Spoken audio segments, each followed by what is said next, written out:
Now, just before I unveil her, just a quick word about a diploma work. A diploma work is a term we use quite specifically to describe a category of work, of art, that enters the Royal Academy collection. And it gets its name for the following reason.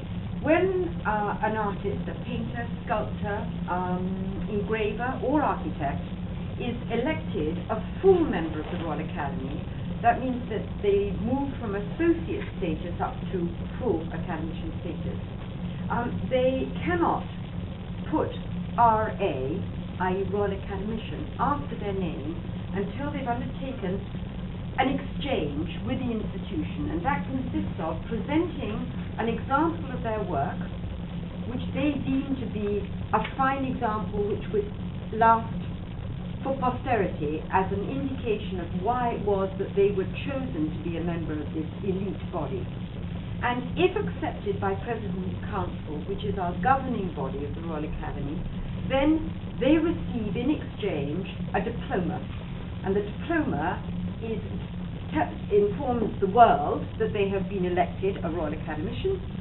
It is signed by the reigning monarch, and so in the case of Waterhouse it would have been signed by Queen Victoria in 1895, and the work which she presented to the Royal Academy enters the Royal Academy's collection, no money changes hands, and becomes known as a diploma work because of this nature of the exchange, which is sealed with this diploma, which he then takes and hangs on his wall or does whatever he wants to do with it, putting the dust in, whatever.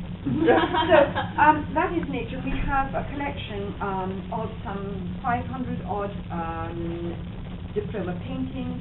We have also diploma sculptures, obviously, and architecture. This still works in this same manner? Still works to this day. We only very recently received a diploma work from, just pop it on the table there, that's absolutely fine, and I'll distribute it. Thank you very much.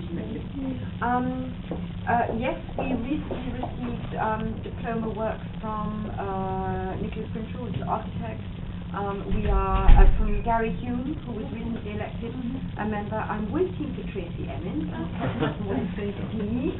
And Jenny Saville also is in the pipeline. So yes, it's very much a process that absolutely continues to this day. It stays forever in the collection of the Royal And it stays forever in the collection of the Royal Academy. Now the other point to make is that in terms of two-dimensional work, whether it's a bas-relief sculpture, whether it's a painting, whether it's an architectural drawing, there was a rule that was brought in 1773 whereby these works had to be also presented framed. So it means that in each case, the artist indicates how they wish their work to be framed and presented in public. It therefore means that the Royal Academy's archive is an archive of frames.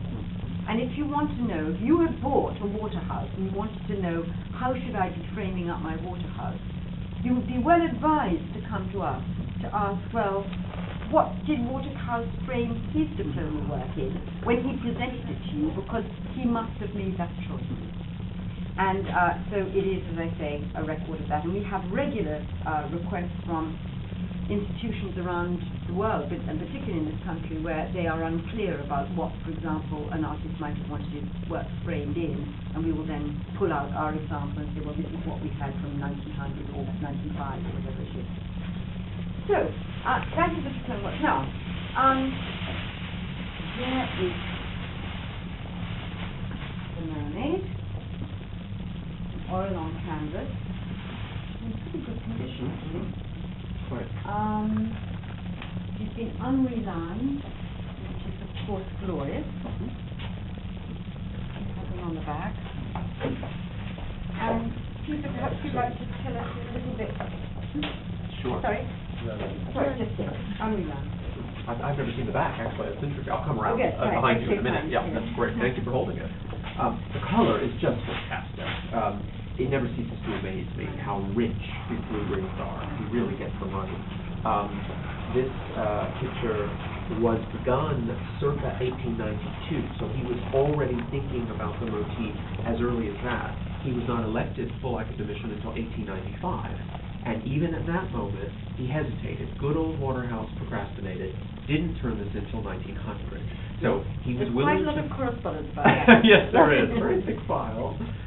Where is it? Where is it? Oh, please forgive me, I'm still thinking, da-da-da-da-da.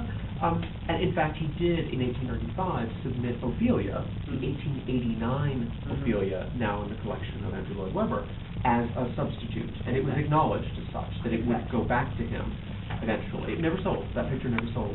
And so this was really something he cared about. He was working toward that objective of forever, eternity.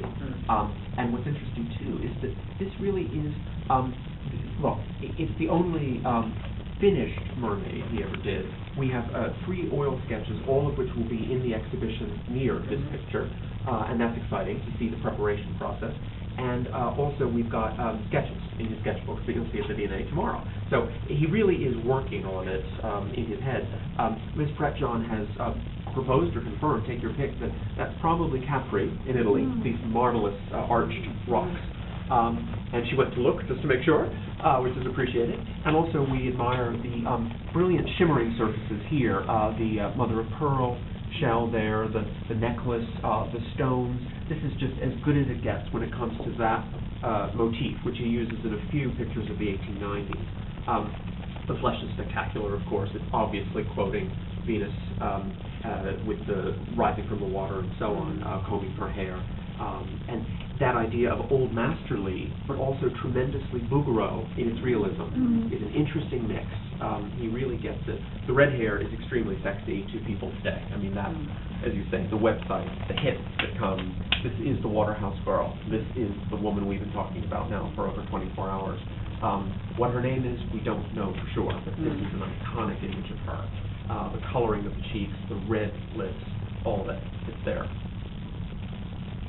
Yes, I mean, it's very interesting that, when it hangs on the stairs here, we find people always pause and sort of look at it on the way to the restaurant. It also forever amazes me. I mean, you can be in, as I was relatively recently in Ferrara,